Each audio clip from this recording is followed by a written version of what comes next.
लेकर निमंत्रण पर हो रही है सियासत। और उसके बाद बात होगी मदरसों की जांच की मांग पर, कैसे सियासी संग्राम मचा हुआ है। और फिर आपको बताएंगे कि कैसे नीतीश कुमार के शपथ ग्रहण में प्रधानमंत्री मोदी ने अनोखा अभिवादन किया है। साथ ही बात होगी अब नोएडा में होने वाली मायावती की महारैली की। अब आपको खबरें दिखाते हैं विस्तार से।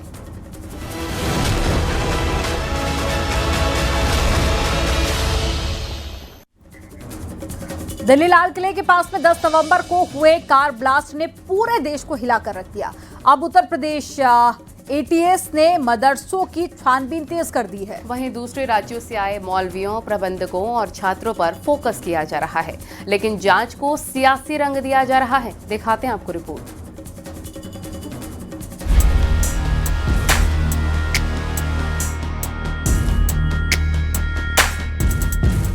दिल्ली में हुए धमाके के बाद आतंकी मॉड्यूल की जांच का दायरा बढ़ता जा रहा है। एटीएस ने प्रदेश के मान्यता प्राप्त और गैर मान्यता प्राप्त मदरसों में मौलवियों, प्रबंधकों और छात्रों को लेकर अपनी जांच तेज कर दी है। खासकर दूसरे प्रदेशों के निवासी मौलवियों, प्रबंधकों और छात्रों को लेकर छानबीन शुरू की गई है। वहीं मदरसों की एटीएस जांच वाली मांग पर सियासत भी शुरू हो गई है। सरकार को इसमें कोई दिक्कत नहीं लग रही है, संत भी इसके समर्थन में हैं। तो वहीं समाजवादी पार्टी का कहना है कि जांच से कोई दिक्कत नहीं है। दिक्कत तब पैदा हो जाती है जब राजनीति करने वाले लोग देश की सुरक्षा में भी राजनीति ढूंढने लगते हैं। देखिए, हमारा विभाग पहले देश की सुरक्षा, देश सर्वोपरि है, उसके बाद तब हम लोग हैं। तो देश की सुरक्षा के सवाल पे हम सब लोग पहले देश के साथ खड़े हैं। सुरक्षा एजेंसियां, खुफिया एजेंसियां, यहाँ का इंटेलिजेंस, उस सबको पूरा अधिकार दिया हुआ है और हर सरकार में हर जांच पे की मदद सरकार करती है। लेकिन जो लोग इस आधार पे अपनी नेतागिरी करना चाहते हैं, समाज में बंटवारा करना चाहते हैं, वो उतना ही निंदनीय है। तो मदरसे पे बुलडोजर चलाओ, या तो फिर मदरसे में इतिहास, भूगोल, नागरिकता, समाजशास्त्र का पठन पाठन कराओ, या तो फिर भारत से मुसलमानों को बाहर करो, या तो फिर उनको अपने संस्कृति पे लाने का प्रयास करो। ये कौन करेगा? ये हिंदू जनमानस करेगा। यूपी के दर्जा प्राप्त राज्य मंत्री रघुराज सिंह तो एक कदम आगे निकल गए। रघुराज सिंह का कहना है कि जितने भी आतंकी निकलते हैं, मदरसे और मस्जिदों से निकलते हैं। इसीलिए देश में कोई अल्पसंख्यक संस्थान नहीं होना चाहिए। जिसके जवाब में कांग्रेस नेता इमरान मसूद ने कहा कि संविधान में मुसलमानों को जो धार्मिक आजादी दी गई है, कुछ लोग उसे रोकना चाहते हैं। अलीगढ़ मुस्लिम यूनिवर्सिटी की भी जांच होनी चाहिए, क्योंकि अलीगढ़ मुस्लिम यूनिवर्सिटी से भी बड़े बड़े बुरहान बानी जैसे लोग आतंकवादी पकड़े गए। इसलिए इस यूनिवर्सिटी की भी जांच होनी चाहिए और देश में कोई भी अल्पसंख्यक संस्थान नहीं होना चाहिए। जैसे बाकी सब लोग पढ़ते हैं वैसे ही ये लोग पढ़ें। ऐसे जाहिल लोगों की बातों का मैं जवाब नहीं देता हूँ। इसके साथ ही अल फलाह यूनिवर्सिटी पर भी जांच का दायरा बढ़ता जा रहा है। तमाम एजेंसियां जांच कर रही हैं, उस पर शिकंजा कसता जा रहा है। तो यूनिवर्सिटी को जो अभी तक की जो प्रक्रिया रही, उसको आप क्या कहते हैं? नहीं, यूनिवर्सिटी के ऊपर आप शिकंजा क्यों कस रहे हैं? आप वो सारे इंस्टीट्यूशन क्यों बर्बाद करना चाहते हैं जहां से माइनॉरिटीज के बच्चे और खासतौर से मुसलमान के बच्चे एजुकेशन हासिल कर रहे हैं? आप जांच करिए, लेकिन जांच के अंदर ऐसी स्थिति मत करिए कि आप उसको तबाह करने पर उतारू हो जाएं। दिल्ली ब्लास्ट की जांच जारी है, लेकिन सियासत थमने का नाम नहीं ले रही। अब देखने वाली बात यह होगी कि एटीएस को और क्या सुराग मिलते हैं। Bureau report, news 18।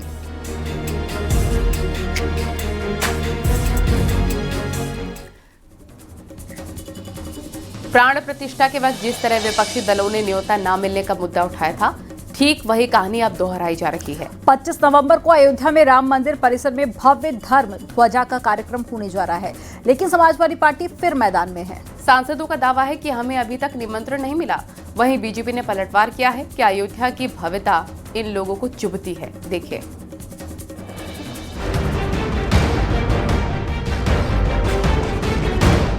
22 जनवरी 2024 को जब रामलला की प्राण प्रतिष्ठा हुई थी, तब विपक्ष के कई बड़े नेताओं ने निमंत्रण न मिलने का रोना रोया था। अब एक बार फिर वही सियासी नौटंकी शुरू हो गई है। इस बार बहाना है 25 नवंबर को होने वाला धर्म ध्वजा स्थापना समारोह है। तुलसीदास जी ने लिखा भी है, दैविक दैविक भौतिक तापा, राम राज काहू न व्यापा। तो ये मान्यता थी, लेकिन भारतीय जनता पार्टी की सरकार में जो प्रभु श्री राम के राज की मान्यताएं थी, उस मान्यताओं को बिगाड़ा गया। वहीं इटावा से सपा सांसद जितेंद्र धौरे ने तंज कसा है कि धार्मिक आयोजन में धार्मिक लोगों की भागीदारी होनी चाहिए। अगर राजनीतिक लोग शामिल होंगे तो सवाल तो खड़ा होगा। तो अब वहाँ पे प्रधानमंत्री वहाँ पे झंडा रोहण करने जाए, इसका क्या मतलब? कोई वो राजनीतिक स्थान थोड़ा ही है। ये तो राजनीति की जगह पे प्रधानमंत्री को जाना चाहिए या मुख्यमंत्री को जाना चाहिए, और उन्होंने तो उसका उद्घाटन भी किया था, और जबकि वो पूरा मंदिर बना भी नहीं था तभी इन्होंने उद्घाटन कर दिया था। उधर बीजेपी ने समाजवादी पार्टी पर जोरदार पलटवार किया और कहा कि चाचा ने तो राम मंदिर को फालतू चीज तक कह दिया था, भतीजा प्राण प्रतिष्ठा में गए ही नहीं, अब न्योते की बात कर रहे हैं। सच तो ये है कि अयोध्या की भव्यता इन लोगों को चुभती है। देखिए, प्रभु श्री राम को हवा में उड़ाने वाले और राम मंदिर का विरोध करने वाले कालनेमियों की अयोध्या की भव्यता चुभती है। कुछ लोग कहते थे ना कि अयोध्या में परिंदे भी पर नहीं मार सकते हैं। आज जब देखते हैं ना कि वहां पैर रखने की जगह नहीं है, तो अनर्गल प्रलाप करते हैं। चाचा कहते हैं फालतू चीज है, बहुआ जाने का नाम ही नहीं लेता है। राम मंदिर अब बन चुका है, रामलला विराजमान है, लेकिन सियासत अभी भी थमने का नाम नहीं ले रही। समाजवादी पार्टी ने इसे फिर से सियासी रंग देने की कोशिश शुरू कर दी है। Bureau report, news 18।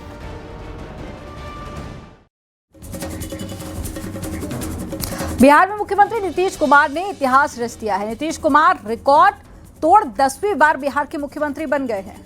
नीतीश के शपथ ग्रहण में एनडीए का शक्ति प्रदर्शन भी मंच पर देखने को मिला। वहीं पीएम मोदी ने एक बार फिर से गमछा लहराकर बिहार के लोगों का दिल जीत लिया। देखिए, मैं नीतीश कुमार सत्य निष्ठा से प्रतिज्ञान करता हूं।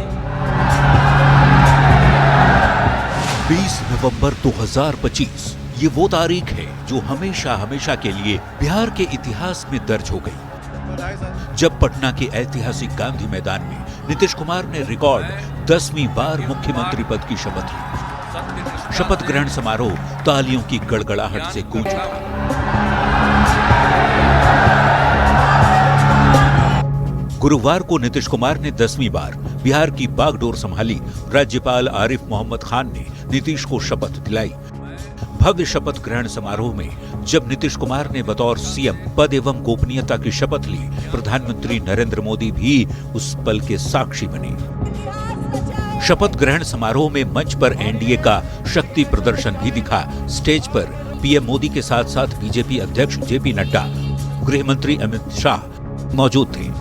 साथ ही यूपी के सीएम योगी आदित्यनाथ, दिल्ली की मुख्यमंत्री रेखा गुप्ता, आंध्र प्रदेश के मुख्यमंत्री चंद्रबाबू नायडू, महाराष्ट्र के मुख्यमंत्री देवेंद्र फडणवीस, डिप्टी सीएम एकनाथ शिंदे, हरियाणा के मुख्यमंत्री नायब सिंह सैनी, राजस्थान के मुख्यमंत्री भजनलाल शर्मा और उप मुख्यमंत्री दिया कुमारी भी इस ऐतिहासिक पल का गवाह बनी।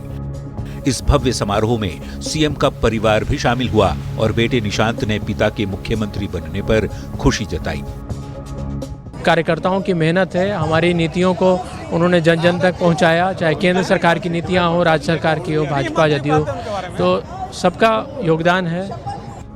देश भर से आए सैकड़ों वीवीआईपी मेहमान और हजारों लोगों से खचाखच भरे गांधी मैदान में प्रधानमंत्री नरेंद्र मोदी ने 1, 2, 3, 4, 5 बार झुककर बिहार की जनता को नमन किया। उसके बाद सीएम की नई टीम के साथ मंच पर खड़े होकर प्रधानमंत्री ने गमछा लहराकर लोगों में जोश भर दिया। पीएम मोदी के साथ साथ नीचे मैदान में खड़े सैकड़ों लोग भी बिहारी स्टाइल में गमछा लहराने लगे।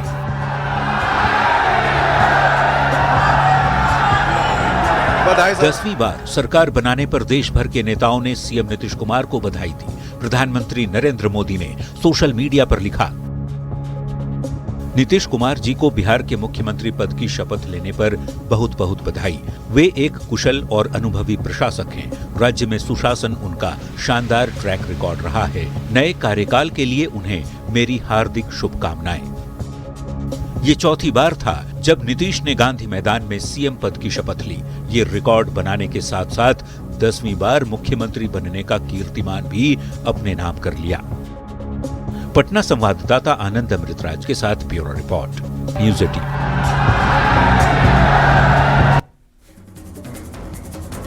बीते 9 अक्टूबर को लखनऊ में हुई है महारैली, जिससे उत्साहित मायावती अब 6 दिसंबर को नोएडा में महारैली करने जा रही हैं। क्या बिहार से मिले संदेश को नोएडा में दिखाएंगी मायावती? किन सियासी समीकरण को साधना चाहती है बीएसपी?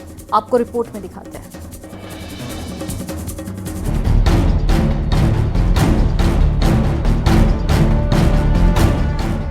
बहुजन समाज पार्टी के लिए साल 2025 का आखिरी महीना काफी कुछ नया लेकर आया। एक तरफ अक्टूबर के महीने में जहां लखनऊ में मायावती ने सफल रैली की, वहीं दूसरी तरफ उन्होंने लगातार कई प्रदेशों और कई सारे पार्टी संगठनों की बैक टू बैक बैठकें ली। वहीं दूसरी तरफ बिहार विधानसभा चुनाव के रिजल्ट में भी बहुजन समाज पार्टी ने अपने वोट प्रतिशत में इजाफा किया। अब 6 दिसंबर को नोएडा में एक बार फिर से महारैली का फैसला किया गया है। बहुजन समाज पार्टी की अपनी रीति नीति, अपना प्रोग्राम है और बाबा साहब और इस तरह के जितने भी महापुरुष हैं जिनका इस देश के राष्ट्र के निर्माण में, संविधान के निर्माण में, लोकतंत्र की स्थापना में महत्वपूर्ण रोल है, उनके ऐसे दिवस को सब लोग जोर शोर से मनाते हैं। बहुजन समाज पार्टी के मजबूत होने से उसका सीधा असर सबसे ज्यादा समाजवादी पार्टी पर पड़ेगा। ऐसे में समाजवादी पार्टी भी लगातार दावा करती रही है कि 2024 के चुनाव में दलित वोट बैंक उनके साथ आ गया। तो क्या माना जाए कि मायावती के एक्टिव होने से समाजवादी पार्टी को अपनी रणनीति नए तरीके से बनानी होगी? पिछले अभी हाल में हुए बिहार के चुनाव में भी मायावती ने काफ़ी ज़ोर शोर से प्रचार भी किया था और उनका एक कैंडिडेट वहाँ पे जीता भी है। तो उससे भी वे उत्साहित हैं और वे इस जीत को एक ऐसे उदाहरण के तौर पर पेश करना चाहती हैं कि पार्टी में अभी भी दम है अगर उसके कार्यकर्ता और समर्थक एकजुट हो जाएं। बीएसपी के बढ़ते ग्राफ से इस बात में कोई शक नहीं है कि यूपी में 2027 का विधानसभा चुनाव त्रिकोणीय हो जाएगा। पास के प्रदेश यानी राजस्थान, हरियाणा, दिल्ली समेत तमाम राज्यों से कार्यकर्ताओं को यहां बुलाया जाएगा और 2027 के लिए न सिर्फ हुंकार भरी जाएगी बल्कि दूसरे राज्यों में जहां विधानसभा के चुनाव हैं उनकी तैयारी की भी शुरुआत नोएडा की इस रैली से करने का प्रस्ताव है। कैमरा पर्सन मनोज शाही के साथ अलाउद्दीन, न्यूज़ 18 लखनऊ। उत्तराखंड की बदलती डेमोग्राफी और बढ़ती आपराधिक घटनाओं को देखते हुए राज्य की धामी सरकार बड़ा कदम उठाने जा रही है। बाहरी राज्यों से आकर उत्तराखंड में मैकेनिक की दुकान खोलने वाले विशेष समुदाय के लोगों पर एक्शन की तैयारी है और निशाने पर वो होंगे जो बिना डिग्री डिप्लोमा के मोटर मैकेनिक बन बैठे हैं। दिखाते हैं आपको रिपोर्ट।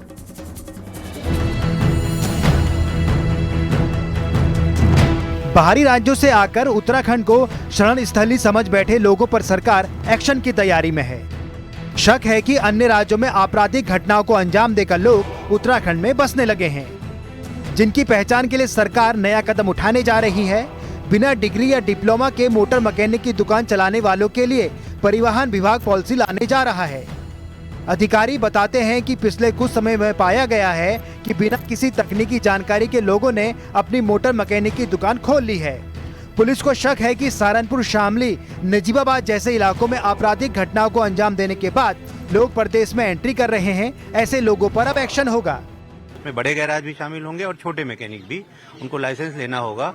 भले ही उसके लिए कोई बहुत बड़ी फीस नहीं रखी जाएगी, उसका पर्पस फीस लेना नहीं होगा। उसका उद्देश्य होगा कि उनको रेगुलेट कर दिया जाए, नियमित कर दिया जाए उनके। तो कोई ऐसा डिप्लोमा होल्डर या कोई ऐसा व्यक्ति जो उसके इक्विवेलेंट उसने कोर्स किया हुआ हो, तो हम प्रपोज कर रहे हैं कि ऐसे व्यक्ति ही उसमें गाड़ी को ठीक करने के लिए ऑथराइज हो। साथ में उसके पास जितना स्पेस हो उतनी ही गाड़ियों को वो अपने यहाँ एक्सेप्ट करे। सपोज गया कि बहुत सारे लोग जो इस प्रवृत्ति के गलत काम करने में लिप्त थे वो अन्य जगहों पर शिफ्ट होकर मैकेनिक के रूप में या चोरी की गाड़ियों को काटने में संलिप्त रहे। बीच बीच में पुलिस द्वारा भी ऐसे जब चोरी के वाहन बरामद होते हैं या कुछ चोर पकड़े जाते हैं, वाहन चोर खासकर, तो ऐसे मैकेनिक लोग पर भी शिकंजा कसा गया जो चोरी के वाहनों को बेचते हैं। न्यूज 18 ने जब मोटर मैकेनिक की दुकान में जाकर पड़ताल की तो पाया कोई सहारनपुर तो कोई मेरठ से आकर दून में कर रहा है। दून में मोटर मैकेनिक की दुकान चला रहे आशु अंसारी ने बताया कि उसके पिता सहारनपुर से 10 साल पहले दून आए थे। उसने पिता से ही काम सीखा है।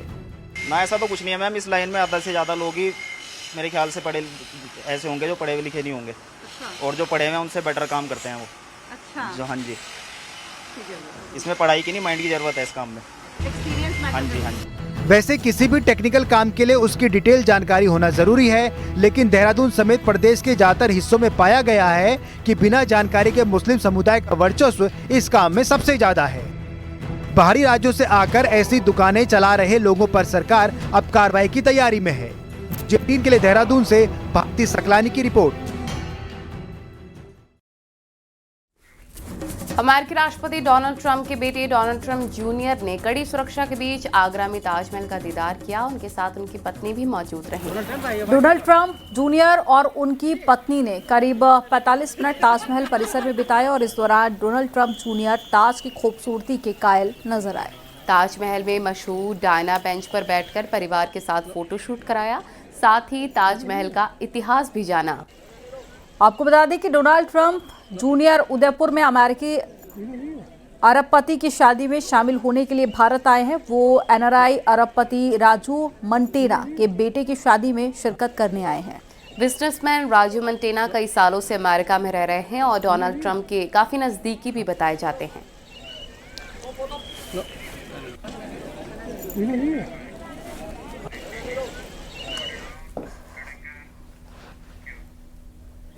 अब आपको दिखाते हैं ट्रंप फैमिली की 3 तस्वीरें। ट्रंप फैमिली को ताजमहल बेहद ही पसंद है। डोनाल्ड ट्रंप ने बतौर अमेरिकी राष्ट्रपति पहले टर्म में 25 फरवरी 2020 में ताजमहल का दीदार किया था। उसकी भी तस्वीरें आपको हम दिखा रहे हैं। इस दौरान उनकी बेटी इवांका ट्रंप भी उनके साथ में मौजूद थी। आज ट्रंप के बेटे डोनाल्ड ट्रंप जूनियर ताजमहल घूमने के लिए आए।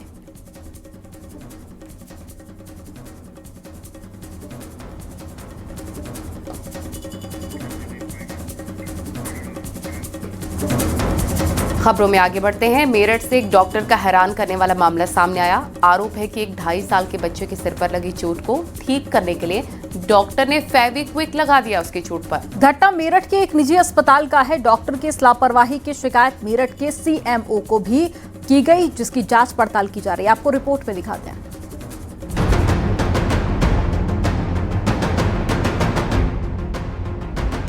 मेरठ में 2.5 साल के बच्चे को खेलते वक्त आंख के पास चोट लगी, खून निकलने लगा, जिसके बाद परेशान परिजन उसे एक निजी हॉस्पिटल लेकर गए। डॉक्टर ने जो इलाज किया उससे बच्चे की परेशानी खत्म होने के बजाय ज्यादा बढ़ गई। डॉक्टर ने चोट का ऐसा इलाज बताया जो कोई नीम हकीम ना बताए। आरोप है कि उसने बच्चे के परिवार वालों से 5 रुपए की फेविक्विक लाने को कहा। इसके बाद उसने फेविक्विक को घाव पर मल दिया, लेकिन बच्चे को दर्द से राहत नहीं मिली। डॉक्टर ने कहा कि बच्चा घबराया हुआ है, थोड़ी देर में दर्द ठीक हो जाएगा। माता पिता बच्चे को घर लेकर गए, लेकिन सुबह तक दर्द से छुटकारा नहीं मिला। जब हमने उनसे कहा कि इसे टेटनस का इंजेक्शन लगा दो, तो उन्होंने कहा कि ये सुबह लगेगा, और हमने कहा कि इसके पट्टी कर दो, तो उन्होंने कहा जरूरत नहीं है, बच्चा ज्यादा रोएगा तो दिक्कत हो जाएगी और ज्यादा। और हमने उन्हें काफी बार कहा था कि आप प्लीज इसके पट्टी कर दो कि वो हाथ लगाएगा, तो उन्होंने मना कर दिया। तो आप वहीं थे ट्रीटमेंट के दौरान? जी, मैं वहीं आपने देखा फेविक्विक थी वो? हाँ, मेरे सामने खोली उन्होंने, ये मेरी गोदी में ही था और मेरे सामने ही उन्होंने मेरी गोदी में इसके लगाया। तो आपने कहा नहीं कि आप इस तरीके से क्यों फेविक्विक? हमने उन्हें बोला था तो उन्होंने कहा नहीं, मेरे अपने बेटे के 2 दिन पहले चोट लगी थी तो मैंने भी उसे फेविक्विक ही लगाई थी। जो वहाँ पे डॉक्टर था उसने ये बोला। परिजन घबरा गए। अगले दिन सुबह वो बच्चे को दूसरे अस्पताल लेकर गए। वहाँ डॉक्टरों को फेविक्विक छुड़ाने में 3 घंटे लग गए। इसके बाद बच्चे को 4 टांके लगाए गए। बच्चे के परिवार वालों ने जो आरोप लगाए हैं उसके मुताबिक अगर फेविक्विक गलती से आंख में चला जाता तो मुश्किल हो जाती। बच्चे के परिवार वालों ने CMO से शिकायत की है। हाँ, भाग्यश्री का ये मामला कल शिकायत प्राप्त हुई है। उन्होंने कहा है कि ये बच्चे के चेहरे पे चोट लगी थी और उसको सही से इलाज न करके उसको जो है फिर बाद में परेशानी हुई और किसी दूसरे हॉस्पिटल में उन्होंने दिखाया, तो वो मामला संज्ञान में है, कल ही संज्ञान में आया है। उस पर हम लोग एक जांच कमेटी बिठा के जांच करवा रहे हैं। जैसे जांच में जो भी की जाएगी उसके अनुसार आगे कार्रवाई की जाएगी। सीएमओ ने मामले के लिए एक जांच कमेटी बना दी है। जांच के बाद कार्रवाई करने की बात हो रही है। मेरठ से निखिल अग्रवाल के साथ bureau report, news 18 Uttar Pradesh Uttarakhand.